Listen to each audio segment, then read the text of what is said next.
Hi hello friends, మా ఆయన కడాయి chicken చేసిండు. రియల్లీ టేస్ట్ మాత్రం సూపర్ ఉంది. అందుకేనేమో నలభీమ పాకం అని అంటారు. ఎప్పుడు మనమే చేస్తాం కదా, అప్పుడప్పుడు ఇట్లా చేస్తే మనం హ్యాపీగా ఫీల్ అవుతాం కదా. వంట చేసేటప్పుడు మాత్రం మీరు పక్కకే ఉండండి, ఎందుకంటే వంట రూమ్ ఎట్లా చేస్తారో తెలిసే. అందుకే అన్నీ మనమే దగ్గరుండి ఇచ్చినామనుకో వంట రూమ్ నీట్గా ఉంటుంది, లేకుంటే చిందర వందర చేసేస్తారు. కడాయిలో ఆయిల్ వేసి అందులో చికెన్ లైట్గా పసుపు వేసి ఫ్రై చేసుకొని పక్కన పెట్టాలి.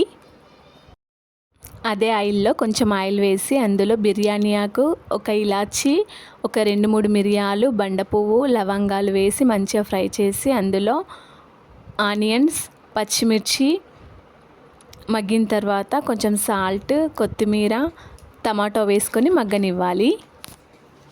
మగ్గిన తర్వాత అల్లం వెల్లుల్లి పేస్ట్ వేసుకొని అందులో చికెన్ వేసుకోవాలి.